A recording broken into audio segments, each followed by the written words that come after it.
सत श्री अकाल जी, मैं योगेश गुरना ते तुसी देख रहे हो इंडोज टीवी आस्ट्रेलिया। मेरे पिछे जो शानदार बिल्डिंग तुसी देखी है जी, ये बिल्डिंग शाही शहर पटियाले दी शान है जी। ये फूल सिनेमा जिन्हों मैनूं लगता है कि हर एक पटियाला वासी जानता है, हर एक पंजाबी जानता, हर एक नॉर्थ इंडियन जानता है, तो शायद ही कोई इहो जिहा पंजाबी होवे जिन्हें फूल सिनेमा दे विच फिल्म ना देखी होवे, क्योंकि 1948 तो ये बिल्डिंग है जिहड़ी वो पटियाला शहर दी शान बनी हुई है। सो अजकल मल्टीप्लैक्सिस का दौर शुरू हो गया है। सिंगल स्क्रीन सिनेमा सर्वाइव कर रहे हैं बहुत औखे तरीके नाल, पर फूल सिनेमा एक बार फिर तो खड़ा होया है, रीस्टोर होया है ते ताकि मुकाबला कर सके उन्होंने मल्टीप्लैक्सिस का जिन्हां दे विच अजकल असीं फिल्मां देखण जाने। पर जनाब मल्टीप्लैक्सां च नो डाउट असीं फिल्मां देखते हैं, पर असली फिल्म देखण का फील उत्थे ही आउंदा है जो जगह वाकई सिनेमा दे लई फिल्म दे लई बनी है। तो जो फूल सिनेमा देखते हैं, दी बिल्डिंग में देखते अंदर एंटर होने तो फील आता जनाब कि वाकई अज असी फिल्म देखण आया, अज मैं सिनेमा दे विच आया। तो ये गल्लां तुहानूं होर भी ज़्यादा सही लगणगियां जदों आपां अंदर चल के इस हैरीटेज बिल्डिंग नूं, इस हैरीटेज सिनेमा नूं देखांगे उहदे नवें अंदाज दे विच। आजो चलिए।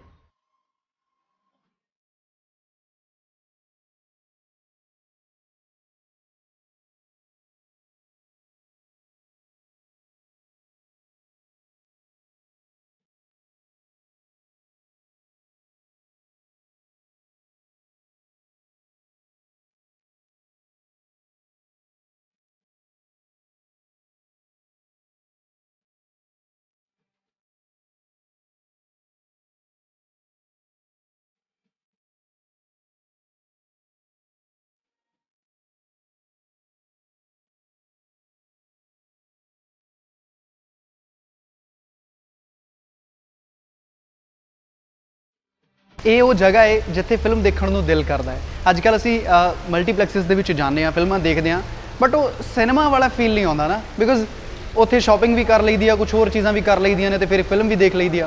पर एक स्पैशल जगह पर जाना जिथे सिर्फ असी सिनेमा देखने के लिए ही जा रहे हैं, एक इहो जी बिल्डिंग जिथे एंटर हो के सानू फील आता है कि यार ये चीज़ सिनेमैटिक है, तो इत्थे फिल्म लगती है, तो कल्ली कल्ली चीज़ तुहानूं सिनेमा का फील दिंदी है। तो फूल की इस बिल्डिंग के विच आके वो तुहाडी इच्छा पूरी हो जाती है, तो फिर आके मज़ा भी बहुत आता है फिल्म देखने का। हुण असीं आए हां फिल्म, तो असीं भी देख के जावांगे।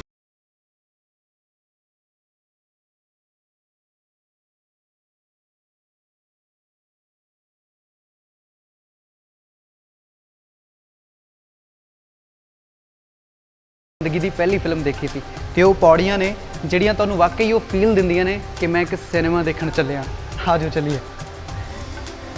हर एक पटियाला वासी बड़े माण दे नाल कहंदा है कि मैं अपनी जिंदगी की पहली फिल्म फूल सिनेमा दे विच देखी आ, ते मैं भी वेखी है जिद्दां कि मैं तुहानूं दस्सिया। ते सब तो वड्डी गल बिल्डिंग का आर्कीटैक्चर तुहानूं एक सिनेमा लवर बना दिंदा। ते न्यू जनरेशन नूं मैं कहूँगा कि जिंदगी च एक बार आके ना फूल दे विच फिल्म जरूर देखियो, भावें तुसीं दुनिया के किसी भी कोने दे विच रहने हो, क्योंकि फूल वर्गे जिहड़े थिएटर ने वो बहुत घट बचे ने। तो जदों तुसीं आके फिल्म देखोगे ना तो तुहानूं पूरा फील मिलेगा कि एक सिनेमा हुंदा की है। मैं बार बार ये गल कह रहा बिकॉज मैं बहुत वड्डा सिनेमा लवर हाँ। ये तुसीं लॉबी देख रहे हो, अगे बनी हुई बड़ी शानदार लॉबी है जिहड़ी कि तुहानूं फील दिंदी है कि यार ये सिनेमा है, ये सिंगल स्क्रीन सिनेमा है। मल्टीप्लैक्सिस दे विच असीं जाने आ, स्क्रीन इंजॉय करते हैं, साउंड मिल जाता, सब कुछ मिल जाता, पर पिछे देख रहे हो बड़ी शानदार लॉबी जिहड़ी कि तुहानूं कहंदी आ कि आओ तो सही एक बार मेरे अंदर बह के फिल्म इंजॉय करो तो सही। पूरी फैमिली नूं इदां लगदा सिर्फ फिल्म देख के मज़ा नहीं आता, इस फूल थिएटर के आर्कीटैक्चर नूं देख के उदों वध मज़ा आउंदा है।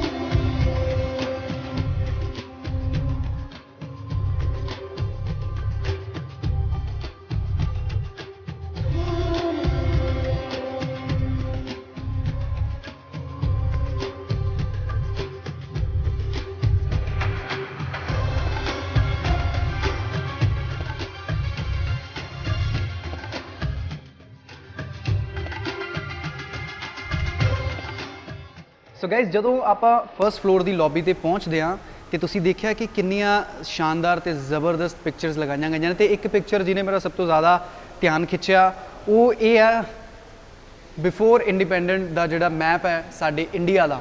ਤੁਸੀਂ ਦੇਖ ਸਕਦੇ ਹੋ ਇਹਦੇ ਵਿੱਚ ਬੰਗਲਾਦੇਸ਼ ਵੀ ਤੇ ਅਜੇ ਪਾਕਿਸਤਾਨ ਦਾ ਕੋਈ ਵਜੂਦ ਨਹੀਂ ਸੀ। ਇਹ 1947 ਤੋਂ ਪਹਿਲਾਂ ਦਾ ਮੈਪ ਆ ਤੇ ਜੇ ਤੁਸੀਂ ਕਦੇ ਨਹੀਂ ਵੇਖਿਆ ਤੇ ਤੁਸੀਂ ਦੇਖ ਸਕਦੇ ਹੋ ਤੇ ਇਹ ਮੈਨੂੰ ਬਹੁਤ ਪਿਆਰੀ ਪਿਕਚਰ ਲੱਗੀ। ਕਾਸ਼ ਇਦਾਂ ਹੁੰਦਾ ਪਰ ਨਹੀਂ ਹੋਇਆ। ਹੁਣ ਇਸ ਹਿੰਦੁਸਤਾਨ ਦੇ ਵਿੱਚੋਂ 2 ਕੰਟਰੀਜ਼ ਹੋਰ ਬਣ ਚੁੱਕੀਆਂ ਨੇ, ਪਾਕਿਸਤਾਨ ਤੇ ਬੰਗਲਾਦੇਸ਼। ਬਟ ਤੁਸੀਂ ਦੇਖ ਸਕਦੇ ਹੋ ਕਿ ਕਿੰਨਾ ਇੰਟਰਸਟਿੰਗ ਮੈਪ ਹੈ ਜਿਹੜਾ ਸਾਡਾ ਬਿਫੋਰ 1947। ਈਰਾਨ ਤੱਕ ਸਾਡੀਆਂ ਹੱਦਾਂ ਸਰਹੱਦਾਂ ਜਾਂਦੀਆਂ ਸੀ ਪਰ ਵਕਤ ਨੂੰ ਕੁਝ ਹੋਰ ਹੀ ਮਨਜ਼ੂਰ ਸੀ ਤੇ 1947 'ਚ ਸਾਡੀ ਕੰਟਰੀ ਆਜ਼ਾਦ ਹੋਈ, ਦੇਸ਼ ਆਜ਼ਾਦ ਹੋਇਆ ਤੇ 1948 ਤੋਂ ਹੀ ਜਿਹੜਾ ਕਿ ਫੂਲ ਸਿਨੇਮਾ ਹੈ ਉਹ ਪਟਿਆਲਾ ਸ਼ਹਿਰ ਦੀ ਸ਼ਾਨ ਬਣਿਆ ਹੋਇਆ।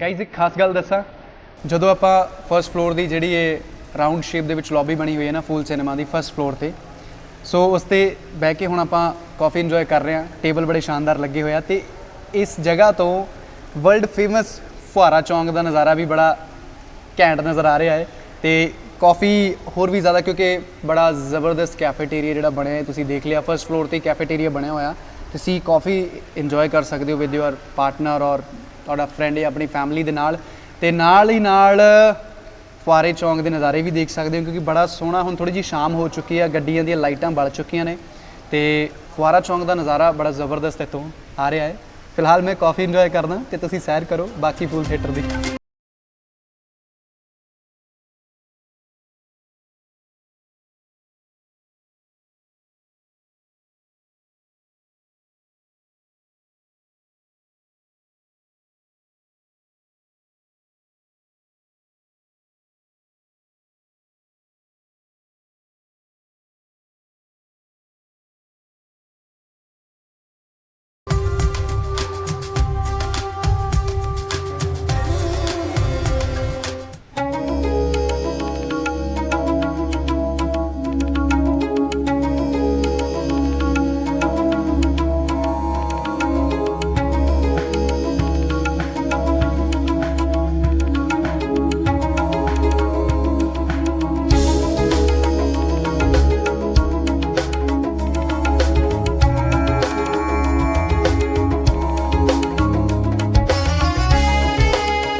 ਸੋ ਫੂਲ ਸਿਨੇਮਾ ਦੇ ਹੁਣ ਆਪਾਂ ਮੇਨ ਹਾਲ ਦੇ ਵਿੱਚ ਪਹੁੰਚ ਚੁੱਕੇ ਹਾਂ ਤੇ ਤੁਸੀਂ ਦੇਖੀ ਸ਼ਾਨਦਾਰ ਲਾਈਟਿੰਗ, ਮਜ਼ਾ ਆ ਗਿਆ ਜੀ।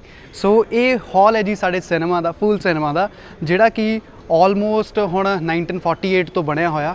ਤੁਸੀਂ ਆਰਕੀਟੈਕਚਰ ਵੇਖ ਚੁੱਕੇ ਹੋ, ਛੱਤ ਦਾ ਡਿਜ਼ਾਈਨ ਦੇਖ ਚੁੱਕੇ ਹੋ ਤੇ ਹੁਣ ਰੈਨੋਵੇਟ ਹੋਇਆ ਇਹ ਫੂਲ ਪੂਰੀ ਤਰ੍ਹਾਂ ਚੰਗੀ ਤਰ੍ਹਾਂ। ਇਹ ਸਾਰੀਆਂ ਜਿਹੜੀਆਂ ਚੇਅਰਸ ਲੱਗੀਆਂ ਹੋਈਆਂ ਨੇ ਤੇ ਉੱਪਰ ਇੱਕ ਖਾਸ ਗੱਲ, ਪਹਿਲਾਂ ਬਾਲਕੋਨੀ ਸਿਸਟਮ ਹੁੰਦਾ ਸੀ ਨਾ ਜੀ, ਸੋ ਉੱਪਰ ਵਾਲੀ ਜਿਹੜੀ ਬਾਲਕੋਨੀ ਹੈ ਉਹ ਤੁਸੀਂ ਦੇਖ ਸਕਦੇ ਹੋ, ਉਹਦੀ ਟਿਕਟ ਹਮੇਸ਼ਾ ਮਹਿੰਗੀ ਹੁੰਦੀ ਆ ਤੇ ਨੀਚੇ ਨਾਰਮਲ ਚੇਅਰਸ। ਅੱਜ ਕੱਲ੍ਹ ਬਾਲਕੋਨੀ ਮਲਟੀਪਲੈਕਸਿਸ ਦੇ ਵਿੱਚੋਂ ਖਤਮ ਹੋ ਚੁੱਕੀ ਹੈ ਜਨਾਬ। ਸੋ ਇਹ ਅੰਦਰਲਾ ਹਾਲ ਹੈ ਜੀ ਤੇ ਛੱਤ ਦੇਖ ਕੇ, ਆਰਕੀਟੈਕਚਰ ਦੇਖ ਕੇ ਵਾਕਈ ਸਿਨੇਮਾ ਵਾਲਾ ਫੀਲ ਆਉਂਦਾ ਹੈ ਤੇ ਮੈਂ ਫਿਰ ਕਹੂੰਗਾ ਮੈਂ ਸਿਨੇਮਾ ਦਾ ਸਟੂਡੈਂਟ ਰਿਹਾ ਹੈ ਤੇ ਜਨਾਬ ਮਜ਼ਾ ਆ ਗਿਆ ਯਾਰ ਮੈਨੂੰ ਅੱਜ ਤੁਹਾਨੂੰ ਇਹ ਗੱਲਾਂ ਦੱਸਦੇ ਹੋਏ ਤੇ ਫੂਲ ਥੀਏਟਰ ਦੀ ਇਸ ਆਨ ਬਾਨ ਸ਼ਾਨ ਨੂੰ ਦੇਖਦੇ ਹੋਏ।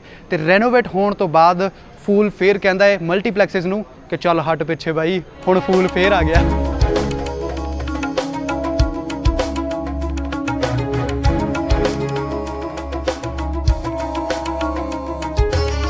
ਸੋ ਜਿੱਦਾਂ ਕਿ ਮੈਂ ਤੁਹਾਨੂੰ ਦੱਸਿਆ ਕਿ ਅੱਜ ਕੱਲ੍ਹ ਤਾਂ ਮਲਟੀਪਲੈਕਸਿਸ ਦੇ ਵਿੱਚੋਂ ਬਾਲਕੋਨੀ ਤੇ ਸਪੈਸ਼ਲ ਬਾਕਸਿਸ ਖਤਮ ਹੋ ਚੁੱਕੇ ਨੇ, ਪਰ ਫੂਲ ਦੇ ਵਿੱਚ ਅਜੇ ਵੀ ਇਹ ਜਿਹੜੀ ਲੈਗੇਸੀ ਹੈ ਉਹ ਜਾਰੀ ਹੈ। ਤੇ ਹੁਣ ਮੈਂ ਤੁਹਾਨੂੰ ਦਿਖਾਉਣਾ ਫੂਲ ਥੀਏਟਰ ਦੇ ਉਹ ਸਪੈਸ਼ਲ ਬਾਕਸਿਸ ਜਿੱਥੇ ਕੁਝ VIPs ਜਾਂ ਤੁਸੀਂ ਕੁਝ ਐਕਸਟਰਾ ਪੈਸੇ ਦੇ ਕੇ ਆਪਣੀ ਫੈਮਿਲੀ ਦੇ ਨਾਲ ਸਪੈਸ਼ਲ ਬਾਕਸ ਦੇ ਵਿੱਚ ਫਿਲਮ ਇੰਜੋਏ ਕਰ ਸਕਦੇ ਹੋ। ਆ ਜਾਓ।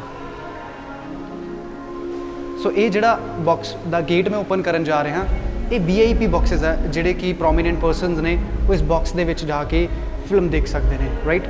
ਆਈਲ ਸ਼ੋ ਯੂ ਫਿਲਮ ਚੱਲ ਰਹੀ ਹੈ ਪਰ ਆਪਾਂ ਕਿਸੇ ਦੀ ਫਿਲਮ ਦਾ ਮਜ਼ਾ ਨਹੀਂ ਖਰਾਬ ਕਰਨਾ but I'll show you the box.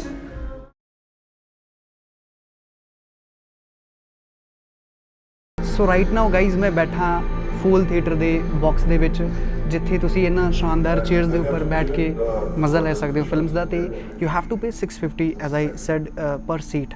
ਤੇ ਸੀਟ ਬੜੀਆਂ ਜ਼ਬਰਦਸਤ ਨੇ, ਯੂ ਕੈਨ ਈਜ਼ੀਲੀ ਰਿਕਲਾਈਨ ਔਰ ਡਿਕਲਾਈਨ। ਜਿੱਦਾਂ ਕਿ ਆਈਲ ਸ਼ੋ ਯੂ ਤੁਸੀਂ ਦੇਖ ਸਕਦੇ ਹੋ ਇੱਕ ਬਟਨ ਪ੍ਰੈਸ ਕਰਕੇ ਇਹ ਤੁਸੀਂ ਦੇਖ ਸਕਦੇ ਹੋ ਕਿ ਇਹ ਜਿਹੜੀ ਸੀਟ ਹੈ ਉਹ ਬੈੱਡ ਦੀ ਸ਼ੇਪ ਦੇ ਵਿੱਚ ਆ ਜਾਂਦੀ ਹੈ। ਤੇ ਅਗਰ ਤੁਸੀਂ ਇੱਦਾਂ ਫਿਲਮ ਦੇਖ ਕੇ ਅੱਕ ਗਏ ਹੋ, ਵੈਸੇ ਇੱਦਾਂ ਫਿਲਮ ਦੇਖਣ ਦਾ ਮਜ਼ਾ ਹੀ ਬੜਾ ਖਾਸ ਹੈ ਤੇ ਤੁਸੀਂ ਈਜ਼ੀਲੀ ਇਹਨੂੰ ਡਿਕਲਾਈਨ ਵੀ ਕਰ ਸਕਦੇ ਹੋ ਤੇ ਦੁਬਾਰਾ ਇਹ ਜਿਹੜੀ ਸੀਟ ਹੈ ਉਹ ਸੀਟ ਦੀ ਸ਼ੇਪ ਦੇ ਵਿੱਚ ਆ ਜਾਂਦੀ ਹੈ ਰਾਈਟ। ਤੇ ਆਰਾਮ ਨਾਲ ਬੈੱਡ ਬਣਾ ਕੇ ਫਿਲਮ ਦਾ ਮਜ਼ਾ ਲੈ ਸਕਦੇ ਹੋ। ਸੋ ਕਹਿਣ ਦਾ ਭਾਵ ਇਹ ਆ ਕਿ ਫੂਲ ਥੀਏਟਰ ਦੀ ਜਿਹੜੀ ਲੈਗੇਸੀ ਹੈ ਅਕੋਰਡਿੰਗ ਟੂ ਟਾਈਮ ਜਿਹੜੀਆਂ ਚੀਜ਼ਾਂ ਦੀ ਜ਼ਰੂਰਤ ਹੈ ਉਹ ਸਾਰੀਆਂ ਤੁਹਾਨੂੰ ਫੂਲ ਥੀਏਟਰ ਦੇ ਵਿੱਚ ਹੁਣ ਮਿਲ ਰਹੀਆਂ ਨੇ। ਤੇ ਹੁਣ ਤੁਸੀਂ ਮਲਟੀਪਲੈਕਸ ਦੀ ਬਜਾਏ ਉਸ ਬਿਲਡਿੰਗ 'ਚ ਆ ਕੇ ਫਿਲਮ ਦੇਖੋ ਜਿੱਥੇ ਵਾਕਈ ਐਂਟਰ ਹੁੰਦੇ ਹੀ ਤੁਹਾਨੂੰ ਫਿਲਮ ਵਾਲਾ ਫੀਲ ਹੁੰਦਾ। ਰਹੀ ਗੱਲ ਤੁਹਾਡੇ ਕੰਫਰਟ ਦੀ ਤੇ ਫੂਲ ਨੇ ਪੂਰਾ ਖਿਆਲ ਰੱਖਿਆ ਹੋਇਆ। ਇੱਕ ਹੋਰ ਖਾਸ ਗੱਲ ਕਿ ਤੁਸੀਂ ਅਗਰ ਤੁਹਾਨੂੰ ਚਾਹ ਕੌਫੀ ਦੀ ਜ਼ਰੂਰਤ ਹੈ ਜੋ ਕਿ ਬਾਕਸ ਦੀ ਇੱਕ ਸਭ ਤੋਂ ਵਧੀਆ ਸਹੂਲਤ ਹੈ, ਅਗਰ ਤੁਸੀਂ ਬਾਕਸ ਦੀ ਟਿਕਟ ਖਰੀਦੀ ਹੈ ਤੇ ਤੁਸੀਂ ਇੱਕ ਬਟਨ ਪ੍ਰੈਸ ਕਰ ਸਕਦੇ ਹੋ। ਬਟਨ ਪ੍ਰੈਸ ਕਰਨਾ ਤੇ ਜਿਹੜੀ ਟੀਮ ਦਾ ਬੰਦਾ ਹੈ ਉਹ ਆਏਗਾ ਤੁਹਾਡੇ ਕੋਲ ਤੇ ਤੁਹਾਨੂੰ ਪਾਣੀ ਚਾਹ ਕੌਫੀ ਕੁਝ ਵੀ ਚਾਹੀਦਾ then you can easily get. ਇੱਕ ਬਟਨ ਦਬਾਉਣਾ ਆ ਨੀਚੇ ਬਟਨ ਲੱਗਿਆ ਹੋਇਆ ਚੇਅਰ ਤੇ ਬਾਕੀ ਮੇਰਾ ਦਿਲ ਕਰਦਾ ਕਿ ਹੁਣ ਮੈਂ ਆ ਤਾਂ ਗਿਆ ਮੈਂ ਫਿਲਮ ਹੈ ਜਿਹੜੀ ਉਹ ਥੋੜੀ ਜੀ ਲੇਟ ਕੇ ਵੇਖ ਲਵਾਂ ਤੇ ਕੀ ਬਾਤ ਹੈ ਜੀ। ਹੁਣ ਮੈਂ ਫਿਲਮ ਦੇਖ ਰਿਹਾ ਤੇ ਫਿਰ ਮਿਲਦੇ।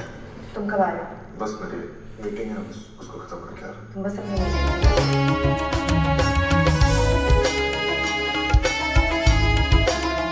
ਸੋ ਜਦੋਂ ਆਪਾਂ ਕਿਸੇ ਥੀਏਟਰ ਦੇ ਵਿੱਚ ਫਿਲਮ ਇੰਜੋਏ ਕਰਨ ਜਾਂਦੇ ਹਾਂ ਨਾ ਤੇ ਅੱਛੇ ਕੈਫੇਟੇਰੀਏ ਤੋਂ ਬਿਨਾਂ ਤੇ ਅੱਛੀ ਪੌਪਕੌਰਨ ਤੇ ਕੋਲਡ ਡਰਿੰਕ ਤੋਂ ਬਿਨਾਂ ਫਿਲਮ ਅਧੂਰੀ ਲੱਗਦੀ ਹੈ। ਸੋ ਫੂਲ ਥੀਏਟਰ ਦਾ ਕੈਫੇਟੇਰੀਆ ਵੀ ਹੁਣ ਅਪਗ੍ਰੇਡ ਹੋ ਚੁੱਕਿਆ। ਇੱਕ ਮਲਟੀਪਲੈਕਸ ਦੇ ਵਿੱਚ ਜੋ ਸਹੂਲਤਾਂ ਤੁਹਾਨੂੰ ਮਿਲਦੀਆਂ ਨੇ ਜਿਸ ਤਰ੍ਹਾਂ ਦਾ ਖਾਣਾ ਤੁਸੀਂ ਚਾਹੁੰਦੇ ਹੋ ਤੇ ਮੇਰੇ ਪਿੱਛੇ ਬੜਾ ਸ਼ਾਨਦਾਰ ਕੈਫੇਟੇਰੀਆ ਇੱਕ ਮਾਡਰਨ ਕੈਫੇਟੇਰੀਆ ਤੁਸੀਂ ਫੂਲ ਸਿਨੇਮਾ ਦੇ ਵਿੱਚ ਦੇਖ ਸਕਦੇ ਹੋ। ਤੇ ਹੁਣ ਤੁਸੀਂ ਚਾਹ ਪੀਣੀ ਹੈ ਕਿ ਕੌਫੀ ਪੀਣੀ ਆ? ਵੈਸੇ ਮੇਰਾ ਦਿਲ ਤਾਂ ਕੌਫੀ ਪੀਣ ਨੂੰ ਕਰਦਾ। ਮੈਂ ਕੌਫੀ ਆਰਡਰ ਕਰ ਰਿਹਾ, ਤੁਸੀਂ ਪੀਣੀ ਹੈ ਤਾਂ ਦੱਸੋ, ਫੇਰ ਨਾ ਕਿਉਂ ਪੁੱਛਿਆ ਨਹੀਂ।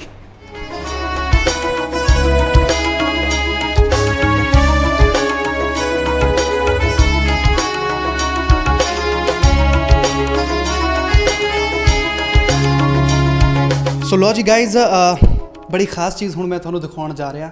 ਤੁਸੀਂ ਸਿਨੇਮਾ ਦੇ ਵਿੱਚ ਫਿਲਮ ਤਾਂ ਬਹੁਤ ਵਾਰ ਦੇਖੀ ਹੋਣੀ ਆ, ਬਹੁਤ ਵਾਰ ਆਪਣੀ ਫੈਮਿਲੀ ਦੇ ਨਾਲ ਫਰੈਂਡਸ ਦੇ ਨਾਲ ਇੰਜੋਏ ਕੀਤਾ ਹੋਣਾ, ਪਰ ਜਿਹੜੀ ਚੀਜ਼ ਸਾਨੂੰ ਫਿਲਮ ਦਿਖਾਉਂਦੀ ਆ ਅੱਜ ਉਸ ਹਿਸਟੋਰੀਕਲ ਮਸ਼ੀਨ ਦੇ ਸਾਹਮਣੇ ਮੈਂ ਖੜਾ ਹਾਂ। ਇੰਡੋਜ਼ TV ਪਹੁੰਚ ਗਿਆ ਹੈ ਤੇ ਤੁਸੀਂ ਜਾਣਦੇ ਹੋ ਆਪਾਂ ਫੂਲ ਸਿਨੇਮਾ ਦੀ ਗੇੜੀ ਜਿਹੜੀ ਅੱਜ ਲਾ ਰਹੇ ਹਾਂ।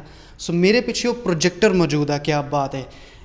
ਇੱਕ ਸਿਨੇਮਾ ਪ੍ਰੇਮੀ ਹੋਣ ਦੇ ਨਾਤੇ ਇੱਕ ਫਿਲਮ ਸਟੂਡੈਂਟ ਹੋਣ ਦੇ ਨਾਤੇ ਅੱਜ ਮੈਂ ਕਹੂੰਗਾ ਕਿ ਮੇਰਾ ਇੱਕ ਡ੍ਰੀਮ ਪੂਰਾ ਹੋ ਗਿਆ ਬਿਕੋਜ਼ ਮੈਂ ਉਸ ਮਸ਼ੀਨ ਨੂੰ ਲਾਈਵ ਦੇਖ ਰਿਹਾ ਜਿਸ ਨੇ ਆਲਮੋਸਟ ਪਿਛਲੇ 70 ਸਾਲਾਂ ਤੋਂ ਪਟਿਆਲਾ ਵਾਸੀਆਂ ਨੂੰ ਜਾਂ ਪਤਾ ਹੀ ਨਹੀਂ ਸਾਡੇ ਦੇਸ਼ ਦੇ ਕਿੰਨੇ ਕੁ ਲੋਕਾਂ ਨੂੰ ਫਿਲਮਾਂ ਦਿਖਾਈਆਂ ਨੇ। ਸੋ ਇਹ ਉਹ ਪ੍ਰੋਜੈਕਟਰ ਮਸ਼ੀਨ ਆ ਜੀ, ਤੁਸੀਂ ਦੇਖ ਸਕਦੇ ਹੋ। ਬਹੁਤ ਬੰਦਿਆਂ ਨੇ ਆਪਣੀ ਲਾਈਫ ਦੇ ਵਿੱਚ ਪਹਿਲੀ ਵਾਰ ਇਹ ਮਸ਼ੀਨ ਦੇਖੀ ਹੋਣੀ ਆ ਕਿ ਐਗਜ਼ੈਕਟਲੀ ਜਿਹੜਾ ਸਿਨੇਮਾ ਦਾ ਪ੍ਰੋਜੈਕਟਰ ਹੁੰਦਾ ਉਹ ਕਿੱਦਾਂ ਦਾ ਹੁੰਦਾ ਹੈ। ਐਕਚੁਅਲੀ ਇਹ ਪੁਰਾਣੀ ਜਿਹੜੀ ਟੈਕਨੋਲੋਜੀ ਦਾ 1950 ਦਾ ਇਹ ਪ੍ਰੋਜੈਕਟਰ ਹੈ। ਵੈਸੇ ਅੱਜ ਕੱਲ੍ਹ ਡਿਜੀਟਲ ਆ ਗਏ ਨੇ, ਉਹ ਹੋਰ ਤਰ੍ਹਾਂ ਥੋੜ੍ਹੇ ਜਿਹੇ ਦਿਖਾਈ ਦਿੰਦੇ ਆ, ਬਟ ਇਹ ਪੁਰਾਣੀ ਜੋ ਪਹਿਲੀ ਟੈਕਨੋਲੋਜੀ ਦਾ ਪ੍ਰੋਜੈਕਟਰ ਹੈ। ਸੋ ਤੁਸੀਂ ਦੇਖ ਸਕਦੇ ਹੋ ਕਿ ਜਿੰਨੀ ਕਿ ਮੈਨੂੰ ਨੌਲੇਜ ਹੈ, ਮੈਨੂੰ ਵੈਸੇ ਜ਼ਿਆਦਾ ਨਹੀਂ ਪਤਾ, ਰਾਮ ਜੀ ਦਾਸ ਸਾਡੇ ਨਾਲ ਜੁੜਨਗੇ, ਉਹ ਤੁਹਾਨੂੰ ਸਾਰੀਆਂ ਟੈਕਨੀਕੈਲਿਟੀਜ਼ ਦੇ ਬਾਰੇ ਦੱਸਣਗੇ ਕਿ ਐਕਚੁਅਲੀ ਇਹ ਜਿਹੜਾ ਪ੍ਰੋਜੈਕਟਰ ਹੈ ਉਹ ਕੰਮ ਕਿੱਦਾਂ ਕਰਦਾ। ਜਿੰਨਾ ਕਿ ਮੈਨੂੰ ਅੰਦਾਜ਼ਾ ਲੱਗ ਰਿਹਾ ਕਿ ਇਹ ਅਸੀਂ ਦੇਖ ਸਕਦੇ ਹਾਂ ਬਾਕਸ ਜਿੱਥੇ ਰੀਲ ਵਗੈਰਾ ਐਡ ਹੁੰਦੀ ਆ, ਇੱਥੇ ਰੀਲ ਲੱਗਦੀ ਆ ਅਤੇ ਉਸ ਤੋਂ ਬਾਅਦ ਨੀਚੇ ਜਿਹੜੀ ਰੀਲ ਵੇਸਟ ਹੋ ਜਾਂਦੀ ਹੈ, ਮਤਲਬ ਖਤਮ ਹੋ ਜਾਂਦੀ ਹੈ, ਉਹ ਇੱਥੇ ਆ ਜਾਂਦੀ ਹੈ, ਫਿਰ ਇੱਥੇ ਇਕੱਠੀ ਹੋ ਜਾਂਦੀ ਆ। ਸੋ ਇਹ ਹੈਗਾ ਜੀ ਫਾਈਨਲ ਆਊਟਪੁੱਟ ਪੁਆਇੰਟ, ਜਿਹੜੀ ਲਾਈਟ ਨਿਕਲਦੀ ਅਸੀਂ ਦੇਖਦੇ ਹਾਂ ਸਕਰੀਨ 'ਤੇ ਜਾਂਦੀ ਆ। ਅਤੇ ਉਸ ਤੋਂ ਇਲਾਵਾ ਜਿਹੜੀ ਐਨਰਜੀ ਦੇ ਨਾਲ ਇਹ ਚੱਲਦਾ ਜਾਂ ਕੀ ਟੈਕਨੀਕੈਲਿਟੀਜ਼ ਦੇ ਨਾਲ ਇਹ ਪ੍ਰੋਜੈਕਟਰ ਵਰਕ ਕਰਦਾ, ਰਾਮ ਜੀ ਦਾਸ ਸਾਡੇ ਕੋਲ ਹੈਗਾ। ਸਰ ਪਲੀਜ਼ ਇਹਨਾਂ ਕੋਲੋਂ ਮੈਂ ਜਾਣਨਾ ਚਾਹੂੰਗਾ ਕਿ ਐਗਜ਼ੈਕਟਲੀ ਇਹ ਪ੍ਰੋਜੈਕਟਰ ਕੰਮ ਕਿੱਦਾਂ ਕਰਦਾ। ਸਤਿ ਸ਼੍ਰੀ ਅਕਾਲ ਸਰ ਜੀ, ਸਵਾਗਤ ਹੈ ਬਹੁਤ ਬਹੁਤ। ਹੈਲੋ ਰਾਮ ਜੀ ਦਾਸ ਜੀ, ਪਹਿਲਾਂ ਇਹ ਦੱਸੋ ਤੁਸੀਂ ਕਿੰਨੇ ਸਾਲਾਂ ਤੋਂ ਇਸ ਮਸ਼ੀਨ ਦੇ ਨਾਲ ਜੁੜੇ ਹੋਏ ਹੋ? ਕਿੰਨਾ ਟਾਈਮ ਹੋ ਗਿਆ ਤੁਹਾਨੂੰ ਸਿਨੇਮਾ ਦੇ ਨਾਲ ਜੁੜੇ ਹੋਏ? ਮੈਨੂੰ ਘੱਟ ਤੋਂ ਘੱਟ 40 ਸਾਲ ਤੋਂ ਉੱਪਰ ਹੋ ਚੁੱਕਿਆ ਹੈ ਜੀ ਕਿ ਮੈਂ ਇਸ ਲਾਈਨ ਦੇ ਵਿੱਚ ਸਿਨੇਮਾ ਨੂੰ ਜੁਆਇਨ ਕੀਤੇ ਨੂੰ ਜੀ ਤੇ ਇਹਦੇ ਬਾਰੇ ਵੀ ਮੈਂ ਕਾਫੀ ਖੁਸ਼ ਮੇਰੀ ਆਪਣੀ ਦਿਲਚਸਪੀ ਰਹੀ ਹੈ ਹੌਬੀ ਵੀ ਰਹੀ ਹੈ ਜੀ ਕਿ ਮੈਂ ਕੁਛ ਨਵਾਂ ਸਿੱਖਦਾ ਰਹਾਂ ਤੇ ਮੈਂ ਆਪਣਾ ਟਾਈਮ ਕੱਢ ਕੇ ਪ੍ਰੋਜੈਕਟਰ ਰੂਮ ਦੇ ਵਿੱਚ ਜਾਂਦਾ ਸੀ ਜੀ ਤੇ ਉੱਥੇ ਇਸ ਟੈਕਨੀਕ ਦੇ ਬਾਰੇ ਕਾਫੀ ਕੁਛ ਨੌਲੇਜ ਲਿੱਤੀ ਉਹਨਾਂ ਤੋਂ ਜੀ ਸਿੱਖਿਆ ਵੀ ਸਮਝਿਆ ਵੀ।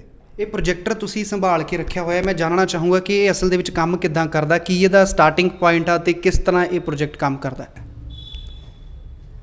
ਇਹ ਪ੍ਰੋਜੈਕਟ ਸਭ ਤੋਂ ਪਹਿਲਾਂ ਤਾਂ ਮੈਂ ਦੱਸਣਾ ਚਾਹੂੰਗਾ ਕਿ ਕੋਈ ਵੀ ਮਸ਼ੀਨ ਜਿਹੜੀ ਹੈ ਜੀ ਉਹਨੂੰ ਇੱਕ ਪਾਵਰ ਚਾਹੀਦੀ ਹੈ ਜਿਹੜੀ ਕਿ ਇਸ ਨੂੰ ਅੱਗੇ ਮੂਵਮੈਂਟ ਕਰਨ ਵਾਸਤੇ ਤਾਕਤ ਦਿੰਦੀ ਹੈ। ਜੀ ਉਹ ਪਾਵਰ ਜਿਹੜੀ ਹੈ ਮੇਨ ਸਪਲਾਈ ਇਨਪੁਟ ਇੱਥੋਂ ਆਉਂਦੀ ਹੈ ਜੀ ਔਰ ਇਹਦੀ ਮੇਨ ਚੀਜ਼ ਜਿਹੜੀ ਕੀ ਹੈ ਕਿ ਉਹ ਪਾਵਰ ਜਿਹੜੀ ਆ ਉਹ ਇੱਥੇ ਆ ਕੇ ਕਨਵਰਟ ਹੋ ਕੇ ਡੀਸੀ ਕਰੰਟ ਬਣ ਕੇ ਜਾਂਦੀ ਹੈ। ਜੀ ਉਸ ਤੋਂ ਬਾਅਦ ਇਹ ਅਸੈਂਬਲੀ ਹੈ ਜਿਹਨੂੰ ਅਸੀਂ ਲਾਈਟ ਅਸੈਂਬਲੀ ਕਹਿ ਸਕਦੇ ਹਾਂ ਜੀ ਜਿੱਥੇ ਕਿ ਪੁਰਾਣੀ ਟੈਕਨੋਲੋਜੀ ਦੇ ਮੁਤਾਬਕ ਇੱਥੇ ਕਾਰਬਨ ਲੱਗਦੇ ਸੀ ਨੈਗੇਟਿਵ ਔਰ ਪੋਜ਼ਿਟਿਵ ਜੀ ਉਹਨਾਂ ਨੂੰ ਆਪਰੇਟ ਕਰਨ ਦਾ ਇਹ ਸਿਸਟਮ ਸੀ। ਉਹਨਾਂ ਨੂੰ ਟੱਚ ਕਰਨ ਤੋਂ ਬਾਅਦ ਥੋੜਾ ਗੈਪ ਦੇ ਕੇ ਛੱਡ ਦਿੰਦੇ ਤੇ ਜਿੱਥੋਂ ਫਲੇਮ ਨਿਕਲਦੀ ਜੀ ਉਹ ਫਲੇਮ ਦੀ ਜਿਹੜੀ ਲਾਈਟ ਸੀ ਪਿੱਛੇ ਰਿਫਲੈਕਟਰ ਨੂੰ ਟਕਰਾ ਕੇ ਅੱਗੇ ਲਾਈਟ ਲੈ ਕੇ ਜਾਂਦੀ ਸੀ ਜੀ। ਜਿਹੜੀ ਕਿ ਇੱਥੇ ਚੱਲ ਰਹੀ ਫਿਲਮ ਨੂੰ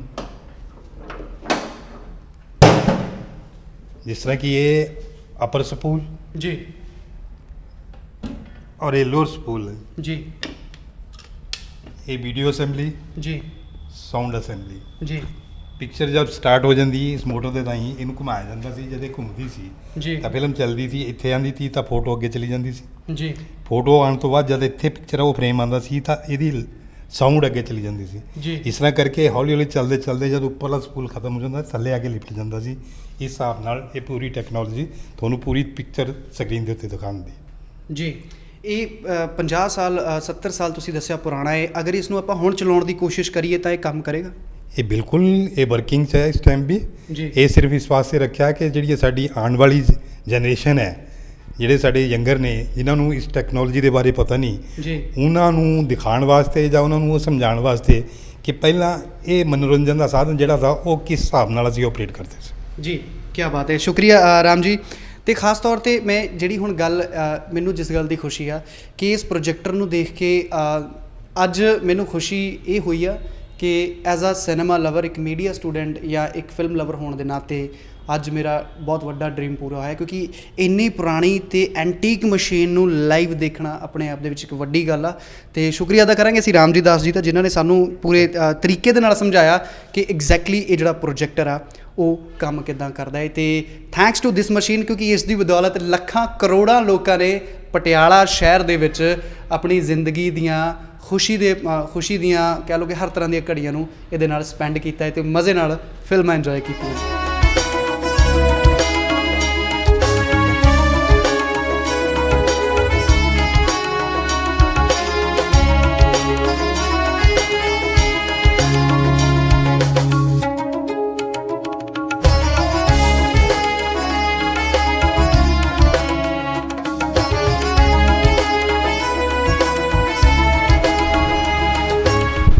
ਸੋ ਲੋ ਜੀ ਫਾਈਨਲੀ ਅੱਜ ਆਪਾਂ ਫੂਲ ਥੀਏਟਰ ਦੀ ਗੇੜੀ ਮਾਰੀ ਤੇ ਮੈਨੂੰ ਬੜਾ ਚੰਗਾ ਲੱਗਿਆ ਤੇ ਆਫਟਰ ਰੈਨੋਵੇਸ਼ਨ ਇਹ ਥੀਏਟਰ ਇੱਕ ਵਾਰ ਫੇਰ ਤੋਂ ਤਿਆਰ ਹੈ ਜ਼ਿੰਦਾ ਦਿਲੀ ਦੇ ਨਾਲ ਪੂਰੀ ਤਾਜ਼ਗੀ ਦੇ ਨਾਲ ਇਹ ਥੀਏਟਰ ਤਿਆਰ ਹੈ। ਇਹ ਹੈਰੀਟੇਜ ਪਟਿਆਲੇ ਦਾ ਇਤਿਹਾਸ ਪਟਿਆਲੇ ਦਾ ਮਾਣ ਪਟਿਆਲੇ ਦੀ ਸ਼ਾਨ ਇਹ ਫੂਲ ਥੀਏਟਰ ਰੈਨੋਵੇਸ਼ਨ ਤੋਂ ਬਾਅਦ ਇੱਕ ਵਾਰ ਫੇਰ ਤੋਂ ਤਿਆਰ ਆ ਤੁਹਾਡੇ ਸਾਰਿਆਂ ਦੇ ਲਈ ਕਿਉਂਕਿ ਖਾਸ ਕਰ ਪਟਿਆਲਾ ਸ਼ਹਿਰ ਦੇ ਵਾਸੀ ਜਾਂ ਪੰਜਾਬੀ ਜਾਂ ਨਾਰਥ ਇੰਡੀਅਨ ਬਹੁਤ ਸਾਰੇ ਲੋਕਾਂ ਨੇ ਇੱਥੇ ਫਿਲਮਾਂ ਵੇਖੀਆਂ ਹੋਣੀਆਂ ਨੇ ਆਪਣੀ ਜ਼ਿੰਦਗੀ ਦੇ ਬੜੇ ਖੂਬਸੂਰਤ ਪਲ ਇੱਥੇ ਬਿਤਾਏ ਨੇ ਤੇ ਹੁਣ ਦੁਬਾਰਾ ਤੁਸੀਂ ਬਿਤਾ ਸਕਦੇ ਹੋ ਕਿਉਂਕਿ ਐਜ਼ ਪਰ ਮਲਟੀਪਲੈਕਸ ਸਟੈਂਡਰਡ ਦੁਬਾਰਾ ਫੇਰ ਫੂਲ ਥੀਏਟਰ ਹੈ ਜਿਹੜਾ ਉਹ ਖੜਾ ਹੋ ਚੁੱਕਿਆ ਹੈ ਤੇ ਤੁਸੀਂ ਆਪਣੇ ਪਰਿਵਾਰ ਦੇ ਨਾਲ ਆ ਕੇ ਹਰ ਇੱਕ ਸਹੂਲਤ ਹਰ ਇੱਕ ਚੀਜ਼ ਜੋ ਤੁਸੀਂ ਚਾਹੁੰਦੇ ਹੋ ਇੱਕ ਕੰਫਰਟ ਜੋ ਤੁਸੀਂ ਚਾਹੁੰਦੇ ਹੋ ਉਹ ਤੁਸੀਂ ਫੂਲ ਥੀਏਟਰ ਦੇ ਵਿੱਚ ਹੁਣ ਲੈ ਸਕਦੇ ਹੋ।